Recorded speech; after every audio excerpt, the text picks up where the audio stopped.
If your hallway gets as messy as mine and your kids just throw their shoes everywhere, you really need somewhere to put them. Under the stairs becomes such a forgotten space. So let me show you how to make some practical storage.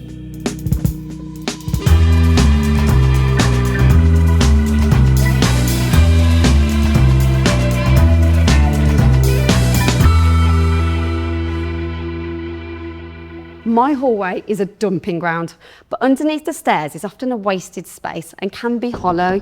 Let's utilise it and create some practical storage.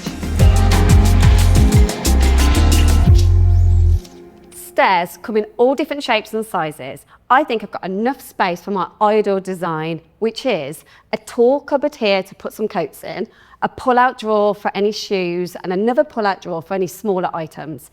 But before you start ripping out your stairs, we need to do an inspection hole. But I want to miss any pipes or stud work, so what I'm going to use is a stud finder to do this. I've marked between the studs, but before I drill into the wall, you want to make sure you're wearing these.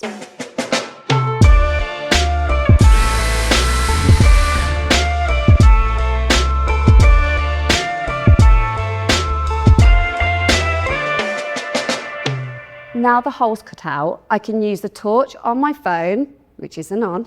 I can use the torch on my phone to have a good look around inside to make sure it's safe to continue. Before I go full demo mode, I'm going to score around the plasterboard with this sharp blade.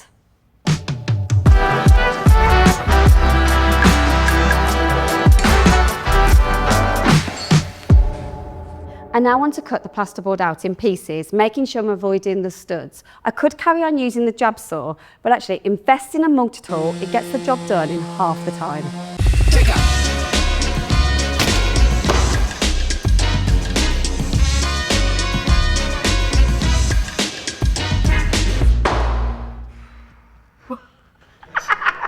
Look at all that space.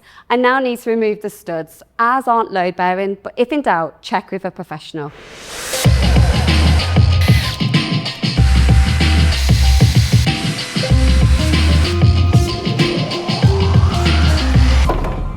Now the studs are out, I need to measure up because I want to create a rectangular base.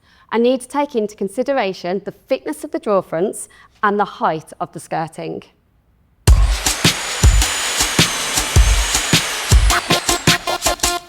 My base is nearly intact. This is going to provide a really solid foundation for my drawer units to sit on top. Now the base is in, we need to secure it to the wall. But before that, we need to make sure it's level.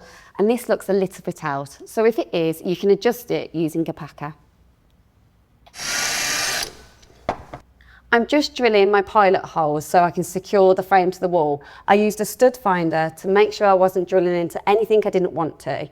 And like anything, when you're drilling into a wall, make sure you use the correct wall plug for your wall type.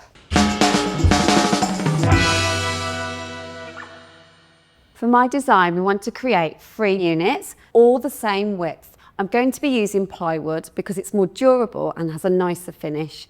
I know my measurements, so I need to divide them by 3 before I can start cutting.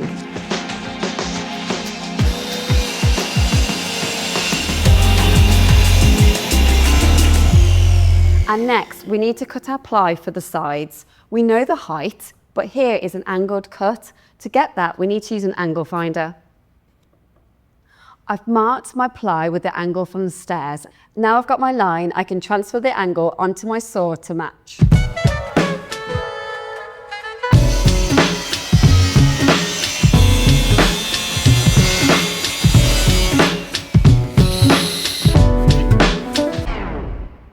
I've now glued and screwed the sides to the base, and now we need to work on the back. To do this, we need to cut the ply the same width as the base and the same height as your highest side. We then take the same angle as your mitre cut, draw a line all the way to the end of the board, and then you're ready to cut.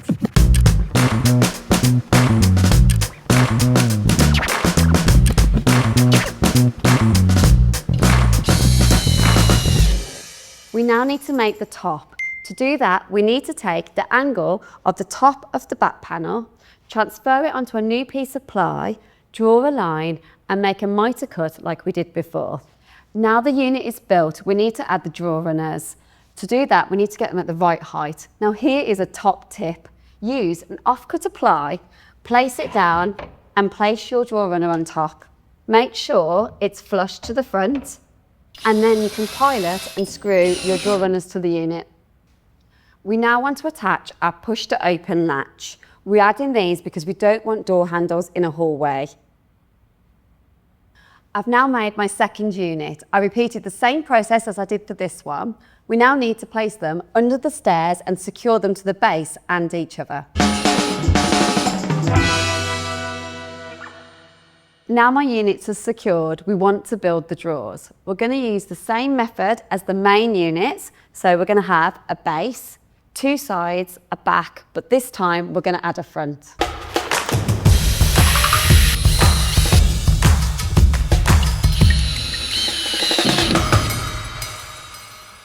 That's the middle drawer built. And actually, now I see it, I think we can add a shelf to maximise the storage. So let's do that.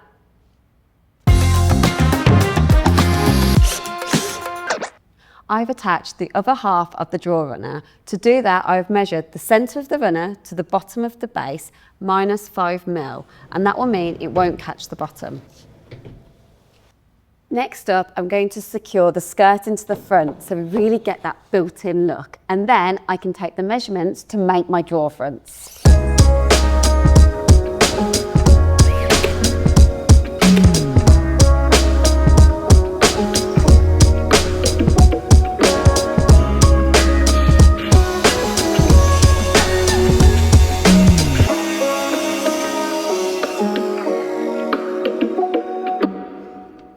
We've now got our drawer fronts. I've actually made these out of MDF because it will give it a really nice paint finish and you won't see the grain.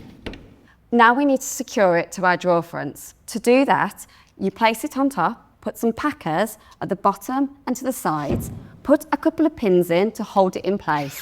Then you can pull the drawer out and secure it from the back using screws. It wants to go through the ply but only half into the MDF, and that way you'll get a perfect finish. I'm about to secure the second door, but before I do that, I want to make sure we have equal measurements going all the way around. But this bit can be really fiddly sometimes, trying to hold the door and a packer in place. Use some frog tape to secure your packer in place, and then you can easily place it on.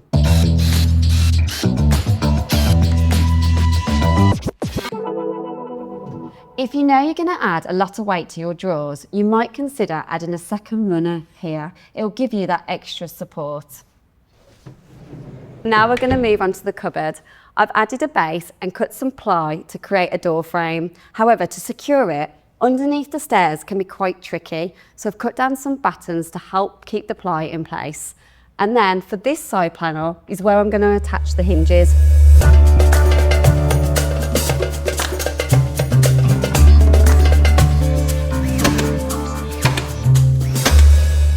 Like my drawer fronts, I've made my doors out of MDF, and now I need to drill the holes for my concealed hinges. Because I've got a door this size, I'm going to place a hinge at the top, middle and bottom. And to make the holes, I'm going to use a hinge jig. They're really easy to use. You just clamp it on and drill. It's that simple.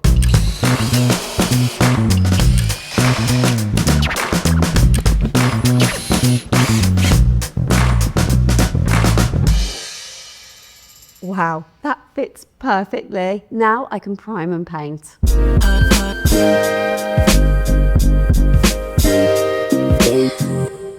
Now the paint is dry, we're going to add some decorative moulding to really elevate the look. And finally, I'm going to add some hooks and then I can start putting all my things in to really utilise the space.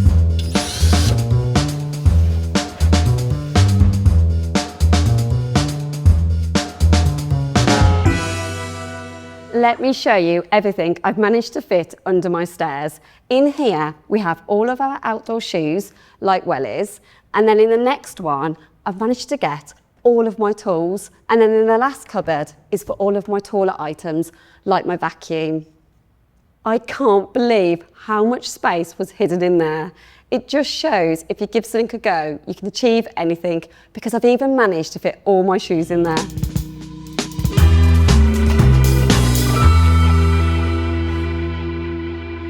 If you want to see more projects like this, make sure you follow B&Q for more DIY tips, tricks and how-tos, and leave me a comment to let me know whether you would try making this, because I know you can do it.